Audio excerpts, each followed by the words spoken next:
বিসমিল্লাহির রহমানির রহিম।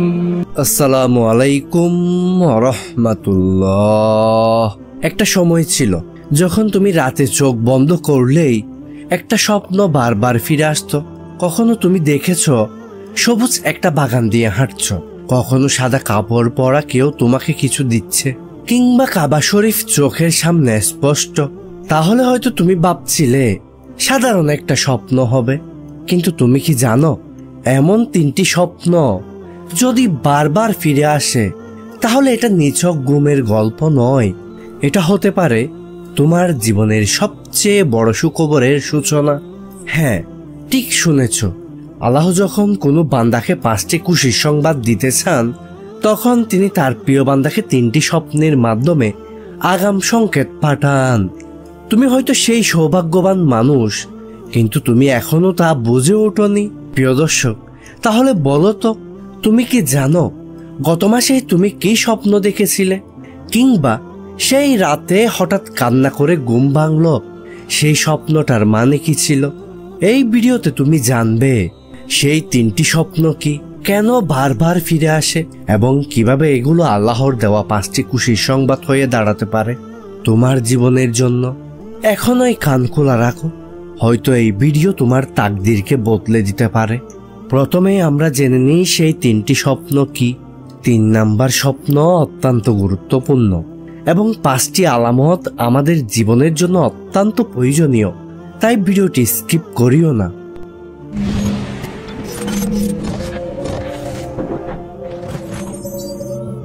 1 নাম্বার স্বপ্ন, স্বপ্নে সবুজ বাগান, ফলের গাছ কিংবা শান্ত নদীর দৃশ্য দেখা। প্রিয় দর্শক, তুমি ঘুমিয়ে আছো, হঠাৎ নিজেকে দেখতে পেলে এক শান্ত সবুজ বাগানে, চারপাশে গাছ, ফুল, ঝর্ণার পানি, পাখির ডাক। তুমি হাঁটছ খুব শান্তিতে। ঘুম ভাঙার পর বুকের ভেতর কেমন একটা প্রশান্তি, কিন্তু তুমি হয়তো খেয়াল করনি এই স্বপ্নটা ছিল আল্লাহর পক্ষ থেকে বিশেষ একটি সংকেত। কোরআনে আল্লাহ বলেন, যারা ঈমান এনেছে ও সৎকর্ম করেছে তাদেরকে সুসংবাদ দাও, তাদের জন্য রয়েছে বাগান। সূরা বাকারা আয়াত নাম্বার 25। এই আয়াতে বাগান মানে শুধু জান্নাত নয়, এটা দুনিয়ার সেই অবস্থাও বোঝায় যখন বান্দা আল্লাহর পক্ষ থেকে শান্তি, নিরাপত্তা আর খুশির বার্তা পায়। ইমাম ইবনে সিরিন রাদিয়াল্লাহু বলেন, যদি কেউ স্বপ্নে সবুজ মাঠ বা ফলফলাদির গাছ দেখে তা ঈমান ও ভালো ভবিষ্যতের প্রতীক। রাজশাহীর নাসরিন আপা চাকরি পাচ্ছিলেন না বহুদিন ধরে। রোজ তাহাজ্জুদ পড়ে কান্নাকাটি করে দোয়া করতেন। এক রাতে স্বপ্ন দেখলেন নিজেকে একটা সবুজ বাগানে হাঁটতে, পাশে ছোট নদী। ঠিক তার 1 মাস পর এমন এক চাকরি পেলেন যা কল্পনারও বাইরে। যদি তুমি এমন স্বপ্ন বারবার দেখো, তার মানে হতে পারে আল্লাহ তোমার জীবনের কষ্টময় অধ্যায় শেষ করে তোমাকে প্রশান্তি, রিজিক এবং সুখের এক নতুন দরজা খুলে দিচ্ছেন। প্রিয় দর্শক, তবে কি তুমি প্রস্তুত? সেই বাগানের পথটা সত্যিই যদি খুলে যায়, তবে তুমি কি বদলাবে নিজেকে? কমেন্টে লিখে জানাও, তুমি কি কখনো এমন সবুজ শান্ত বাগান বা নদীর স্বপ্ন দেখেছ? কি অনুভব হয়েছিল তখন? 2 নাম্বার, স্বপ্নে সাদা পোশাক পরা একজন অচেনা মানুষ, যিনি কিছু দিচ্ছেন, পানি, দুধ, খাবার। প্রিয় দর্শক, রাতের গভীর স্বপ্নে তুমি হঠাৎ একজন মানুষকে দেখতে পাও, সাদা কাপড় পরে শান্ত মুখে তোমার দিকে এগিয়ে আসছেন। হাতে হয়তো 1 গ্লাস পানি, 1 বাটি দুধ বা কিছু খাবার। তুমি নিচ্ছ, আর কিছু বলার আগেই ঘুম ভেঙে যাচ্ছে। তুমি জানো এটা কারা? এই মানুষটি হতে পারেন ফেরেশতা কিংবা আল্লাহর পক্ষ থেকে বার্তা বাহক। তুমি হয়তো দুঃসময়ে পার করছো, ঋণের জর্জরিত, মানসিক চাপ, সম্পর্ক ভেঙে যাওয়া। এক হাদিসে এসেছে, সৎ স্বপ্ন একজন মুমিনের জন্য আল্লাহর পক্ষ থেকে খুশির সংবাদ। সহিহ বুখারী শরীফের হাদিস 6985 নাম্বার। প্রিয় দর্শক, স্বপ্নে খাবার, পানি বা দুধ পাওয়া বোঝায় রুহানি খাদ্য। আল্লাহ তোমার অন্তরকে প্রশান্ত করবেন। রিজিকের বার্তা, আল্লাহ তোমার জীবনে এমন কিছু দিবেন যা তুমি আশা করনি। সাহাবী আবু হুরায়রা রাদিয়াল্লাহু বলেন, আমি স্বপ্নে রাসূল সাল্লাল্লাহু আলাইহি ওয়াসাল্লামকে দেখলাম। তিনি আমাকে দুধ দিচ্ছেন। ঘুম ভাঙার পর বুঝলাম আমার জ্ঞানের দরজা খুলে গেছে। এই স্বপ্নগুলো অলৌকিক না? এসব আল্লাহর সেই নরম ডাক, যেটা তিনি শুধু তাদেরকে দেন যারা তাকে রাতের অন্ধকারে ডেকে কাঁদে। তোমার জীবনের মানে কি? তুমি যদি এমন সাদা পোশাক পরা কাউকে স্বপ্নে দেখো যিনি তোমাকে কিছু দিচ্ছেন, তাহলে সেটি হতে পারে আল্লাহর পক্ষ থেকে তোমার দুয়ার উত্তর।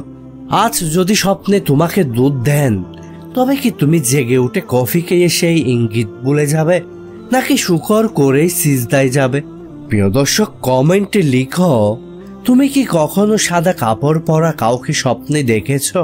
কেউ তোমাকে কিছু দিয়েছে, সেই স্বপ্নটা তোমার জীবনে কি পরিবর্তন এনেছে?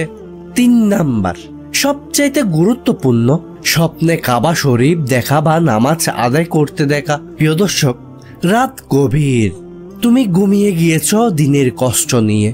হঠাৎ স্বপ্নে নিজেকে দেখতে পেলে এক বিশাল জায়গায় দাঁড়িয়ে আছো, চারপাশে হাজারো মানুষ, কেউ খাচ্ছে, কেউ তাকবীর বলছে, কেউ কাবা শরীফ ছুঁয়ে দোয়া করছে। তুমি বোঝার আগেই দেখতে পেলে তা হলো পবিত্র কাবা। তুমি দাঁড়িয়ে আছো নামাজে, আর তোমার চোখ দিয়ে অঝোরো পানি ঝরছে। এটা কি কল্পনা? না, এটা সেই স্বপ্ন যা দেখা মানে আল্লাহ তোমার জীবন বদলে দিতে চলেছেন। কাবা দেখা মানে কি? ইসলামী স্কলারগণ বলেন, স্বপ্নে কাবা দেখা মানে আত্মিক পরিশুদ্ধি, সম্মান, হেদায়েত এবং এমন এক দাওয়াত যা আসমান থেকে এসেছে।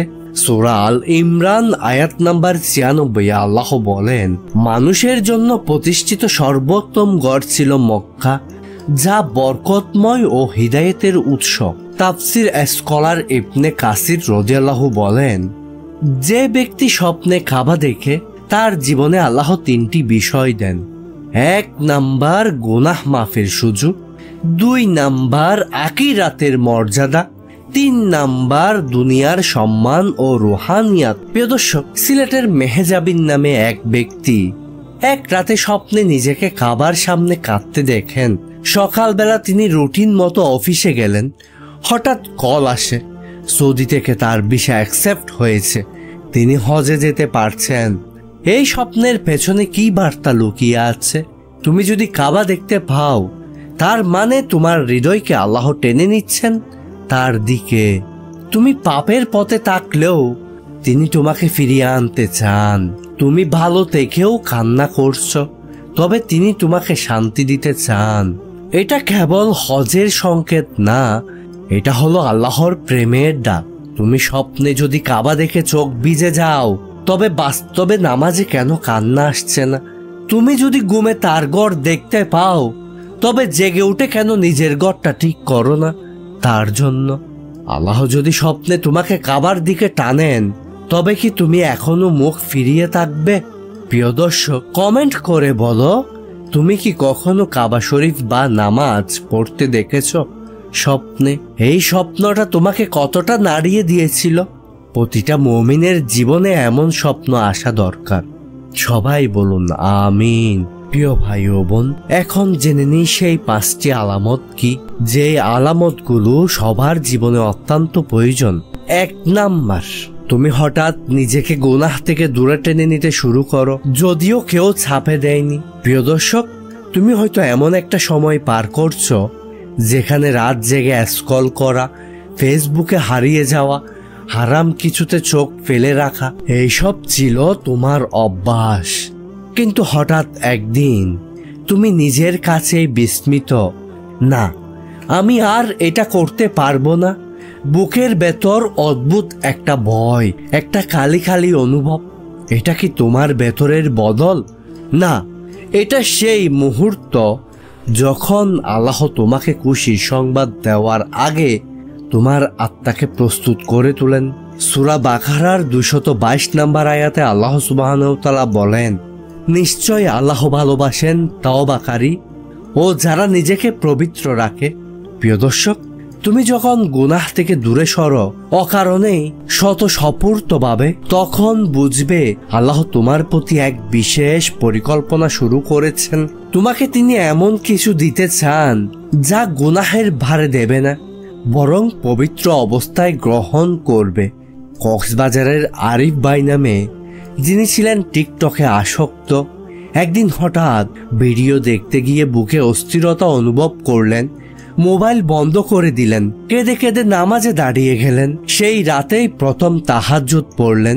এক সপ্তাহের মধ্যেই তিনি এমন এক ব্যবসার সুযোগ পেলেন যেটা তার পরিবারকে অভাব থেকে বের করে আনে। তুমি যদি নিজে থেকেই বদলাতে শুরু করো কোনো চাপ ছাড়াই, তবে ভাবো তো কে তোমার হৃদয়কে টেনে ধরেছে? এই টান কি দুনিয়ার কারো হতে পারে?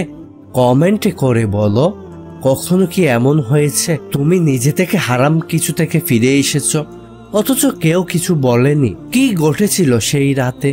2 নাম্বার, তুমি যেটা হারিয়েছো আল্লাহ সেটার চেয়ে ভালো কিছু ফিরিয়ে দেন অপ্রত্যাশিতভাবে। প্রিয় দর্শক, তুমি হয়তো কিছু হারিয়েছো, চাকরি, সম্পর্ক, সম্মান, হয়তো নিজের কষ্টে গড়া একটা স্বপ্ন।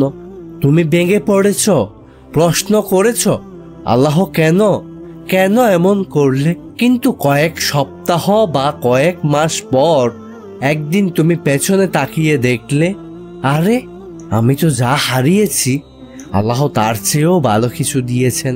এই জিনিসটা কাকতালীয় নয়, এটা সেই সময় যখন আল্লাহ তোমার জন্য 5টি খুশির আলামতের মধ্যে একটি দিয়ে দিয়েছেন। তা হলো তার পক্ষ থেকে একটি চুপি চুপি পুরস্কার। সূরা বাকারার আয়াত নাম্বার 200-তে আল্লাহ বলেন, তোমরা যা অপছন্দ করো হতে পারে তা তোমাদের জন্য ভালো। এক বোন আমাদেরকে কমেন্ট করেন, আমি যাকে ভালোবাসতাম সে চলে গেছে। আমি কেঁদেছি, দোয়াও করেছি। এরপর আমি বুঝলাম আমার কপালে এমন একজন লেখা ছিল যে আমার দুনিয়াও আখিরাতে একসাথে টেনে নেবে। উম্মে সালামা রাদিয়াল্লাহু রাসূল সাল্লাল্লাহু আলাইহি ওয়াসাল্লামের আগে তার স্বামীকে হারিয়ে বিধবা হয়েছিলেন। তখন তার দোয়া ছিল, আল্লাহ তুমি আমাকে এই কষ্টের বিনিময়ে উত্তম কিছু দান করো। এবং আল্লাহ তাকে স্বামী হিসেবে দিলেন রাসূল সাল্লাল্লাহু আলাইহি ওয়াসাল্লামকে। তুমি যে জিনিসটা হারিয়ে কাঁদছো হতে পারে তা ছিল তোমার জন্য একটা তালা, আর আল্লাহ সেই তালা খুলে দিতে চলেছেন। যেই নতুন একটা দোয়ার দরজা খুলে যায়। প্রিয় দর্শক, কমেন্টে লিখো, তুমি কি কখনো এমন কিছু হারিয়েছ পরে বুঝেছ আল্লাহ আসলে তোমার জন্যই ভালো করেছিলেন? 3 নাম্বার, তুমি যাদের হারানোর ভয় পেতে তারা ধীরে ধীরে সরে যাচ্ছে, কিন্তু তোমার হৃদয় শান্ত। প্রিয় দর্শক, তুমি ভাবতে ও চলে গেলে আমি কি বাঁচব না? তুমি ভাবতে এই সম্পর্ক না থাকলে আমি ভেঙে পড়ব। তবু একদিন তারা গেল হুট করে, ব্যাখ্যা ছাড়া। তুমি কেঁদে উঠলেই ঠিকই, কিন্তু কাঁদতে কাঁদতে তুমি অবাক হয়ে খেয়াল করলে তোমার ভেতরে একটা অদ্ভুত শান্তি। এমন অনুভব কখনো হয়েছে তোমার? এটা কিভাবে খুশির সংবাদ? কারণ আল্লাহ বলেন, নিশ্চয়ই কষ্টের সাথে আছে স্বস্তি। যখন আল্লাহ কারো হৃদয় শান্ত করেন কারো চলে যাওয়ার পর, তখন বুঝতে হবে তিনি সেই শূন্য জায়গাটা নিজ হাতে পূরণ করতে চলেছেন, এবং তা হবে এমন কিছু দিয়ে যা সেই মানুষটিকে ছাড়িয়ে যাবে। প্রিয় দর্শক, বরিশালের এক ভাই, তার বাগদান ভেঙে যায় কারণ মেয়েটা আর ধর্মচর্চা করত না। সে মেনে নিয়েছিল, ভীষণ কষ্ট হয়েছিল, কিন্তু হুট করেই তার মধ্যে একটা আধ্যাত্মিক জাগরণ আসে। সে নামাজে মনোযোগ দেয়। বছর খানেক পরে সে বিয়ে করে এক দিনদার বোনকে, যে তাকে আখিরাত পর্যন্ত সঙ্গ দিতে চায়। সবাই গেলে কষ্ট হয়, কিন্তু তুমি যখন কারো বিদায়ে ভেঙে না পড়ে বরং শান্ত অনুভব করো, তখন বুঝে নাও আল্লাহ নিজ হাতে তোমার তাকদীর ঠিক করে রেখেছেন। তুমি যার জন্য কাঁদলে সে চলে গেল, কিন্তু যদি সে চলে যাওয়া তোমার জন্য বরকতের দরজা হয়ে দাঁড়ায়, তবে তুমি কি কৃতজ্ঞ হতে পারবে? প্রিয় দর্শক, কমেন্টে লিখো, তুমি কি এমন কাউকে হারিয়ে শান্তি পেয়েছ? প্রথমে যেটা ছিল কষ্ট, পরে বুঝোনি এটা আসলে রহমত। 4 নাম্বার, তুমি যেখানেই যাচ্ছ তুমি হঠাৎ মানুষদের কাছ থেকে ভালো ব্যবহার পাচ্ছ, সম্মান পাচ্ছ, অথচ তুমি কিছুই করনি। প্রিয় দর্শক, তুমি অফিসে ঢুকলে মানুষ হাসি মুখে বলে আসসালামু আলাইকুম ভাই, মসজিদে গেলে কেউ বসতে দেয় নিজের জায়গায়, রাস্তায় অচেনা কেউ তোমার জন্য দরজা ধরে রাখে। তুমি ভাবো, আরে আমি তো তেমন কিছুই করিনি, তাহলে কেন সবাই এমন সম্মান দিচ্ছে আমাকে? এই অনুভবই হতে পারে আল্লাহর দেওয়া এক স্পষ্ট খুশির সংবাদ। সূরা মারিয়াম আয়াত নাম্বার 96 আল্লাহ সুবহানাহু ওয়া তাআলা বলেন, যারা ঈমান এনেছে ও সৎকর্ম করেছে, দয়াময় আল্লাহ তাদের জন্য মানুষের হৃদয়ে ভালোবাসা সৃষ্টি করে দিবেন। এই সম্মান হচ্ছে আল্লাহর দুনিয়াবি পুরস্কার, তার তরফ থেকে মানব হৃদয়ে ঢেলে দেওয়া রহমতের ফল। হযরত ওমর রাদিয়াল্লাহু কাফেরদের ভয়ঙ্কর শত্রু ছিলেন, কিন্তু ইসলাম গ্রহণের পর এমন মর্যাদা পেলেন যে রাসূল সাল্লাল্লাহু আলাইহি ওয়াসাল্লাম বলতেন, যে পথে উমর হাঁটবে শয়তান সে পথ এড়িয়ে চলে। নড়াইলের জয়নাল ভাই একজন সাধারণ দোকানদার, কিন্তু এলাকার এত সম্মানিত হয়ে ওঠেন যে সবাই তাকে সালাম দেয় আগে, কারণ তিনি দিনে 5 ওয়াক্ত নামাজ পড়েন, অন্যায় কিছু বলেন না। আল্লাহ যখন কাউকে সম্মান দেন তখন সেটা টাকা বা পোশাক প্রকাশ পায় না, এটা প্রকাশ পায় মানুষের চোখে, আচরণে এবং অজানা ভালোবাসায়। তুমি সম্মান পেলে খুশি হও, কিন্তু চিন্তা করো তো, আল্লাহ যদি কাউকে সম্মান দেন তবে এর পেছনে কি খুশির বার্তা লুকানো থাকে? প্রিয় দর্শক, কমেন্টে লিখো, কখনো কি তুমি অপ্রত্যাশিতভাবে মানুষের ভালোবাসা বা সম্মান পেয়েছো, যেখানে তুমি ভাবছো আমি তো কিছুই করিনি?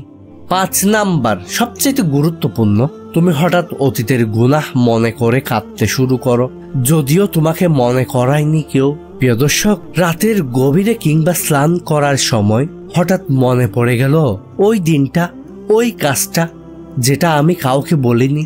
তুমি স্থির হয়ে গেলে, হঠাৎ চোখে পানি চলে এলো, তুমি কাঁদতে লাগলে এমন ভাবে যেমন কেউ তোমাকে দোষ দেয়নি, কিন্তু তুমি নিজেই নিজেকে ক্ষমা করাতে পারছো না। জানো তো, এই কান্নাটা শুধু দুঃখ নয়, এটা হতে পারে আল্লাহর দেওয়া সেই আলাদা দৃষ্টি, যার মাধ্যমে তিনি তোমার তাকদিরে খুশির ঘোষণা লেখার আগে তোমার অন্তরকে মুছে নিচ্ছেন। সূরা তাওবা আয়াত নাম্বার 102 আল্লাহ বলেন, তুমি যদি এমন কোনো গুনাহ মনে করে কাঁদো যেটা তুমি বছর আগে করেছিলে, তবে বুঝে নিও আল্লাহ তোমার অন্তরের উপর রহমতের দরজা খুলে দিয়েছেন। এই কান্না গুনাহের শাস্তি নয়, বরং আল্লাহর পক্ষ থেকে খুশির ঘোষণার আগে তোমাকে তার প্রিয় বান্দা বানিয়ে নেওয়ার উপায়। চট্টগ্রামের রাফিয়া একদিন মেট্রোতে যেতে যেতে হঠাৎ কান্না করে ফেলেন, কারণ 5 বছর আগে একটা হারাম সম্পর্কের কথা মনে পড়ে। সেই কান্নার রাতেই তিনি প্রথমবার নামাজে দাঁড়ান, এবং তখন থেকেই একের পর এক বদল আসতে থাকে তার জীবনে। তুমি যখন নিজেই নিজের গুনাহ মনে করে কাঁদো, তা প্রমাণ করে তোমার অন্তর জীবিত, আর জীবিত অন্তরই আল্লাহ তার ভালোবাসার আলো ঢেলে দেন। তুমি যদি নিজের পুরনো ভুল মনে করে কাঁদতে পারো, তাহলে কে জানে তোমার সে অশ্রু দিয়ে আল্লাহ হয়তো তোমার তাকদীর লিখে ফেলেছেন নতুন করে। কমেন্ট করে বলো, কখনো কি এমন হয়েছে, কখনো কি এমন হয়েছে তুমি পুরনো কোনো গুনাহ মনে করে কেঁদে ফেলেছ, সেটা তোমাকে কতটা বদলে দিয়েছিল? প্রিয় ভাই ও বোনেরা, তুমি এখন হয়তো ভাবছ এই আলামতগুলো আমি অনুভব করেছি, কিন্তু বুঝিনি এতটা গভীর। এটাই তো রহমত। আল্লাহ কখনো একেবারে ঘোষণা দিয়ে খুশির খবর দেন না, তিনি আস্তে আস্তে ধীরে ধীরে নিঃশব্দে বান্দার জীবনে আলো পাঠান। তুমি যখন নিজে থেকে বদলাও, তুমি যখন হারানোর মাঝেও শান্ত থাকো, তুমি যখন সম্মান পাও অথচ কিছু পাওয়ার যোগ্য না হয়েও তুমি যখন পুরনো পাপ মনে করে কাঁদো, তখন বুঝে নাও আল্লাহ তোমার হাতে তুলে দিতে চান সেই 5টি খুশির সংবাদ, যেগুলোর জন্য তুমি অনেক দোয়া করেছিলে, অনেক কেঁদেছিলে, হয়তো এখনো করো। প্রিয় দর্শক, তুমি প্রস্তুত তো? কারণ কখনো কখনো তোমার দেখা একটা স্বপ্ন কিংবা তুমি ফেলে দেওয়া একটা অস্ত্র তোমার জন্য হতে পারে আখিরাত পর্যন্ত কেবল রহমতের চাবি। প্রিয় ভাই ও বোন, যে আল্লাহ তোমার চোখের পানি দেখেন, তোমার দোয়ার উত্তর দিতে কখনো দেরি করেন না। এই 5টি নিশানা থেকে কোনটি তুমি নিজ জীবনে সবচেয়ে বেশি অনুভব করেছ? নিচে কমেন্ট করে জানাও। তোমার গল্প হয়তো অন্য কারো জীবনে আলোর বার্তা হয়ে উঠবে। প্রিয় দর্শক, এই ভিডিওটি যদি তোমার জ্ঞান অর্জনে সহায়তা করে, তোমার হৃদয়কে স্পর্শ করে, তাহলে আমাদের চ্যানেলটি সাবস্ক্রাইব করো, তোমার প্রিয়জনদের সাথে এই ভিডিওটি বেশি বেশি করে শেয়ার করে দাও এবং একটি লাইক করে দাও। আসসালামু আলাইকুম ওয়া রাহমাতুল্লাহ।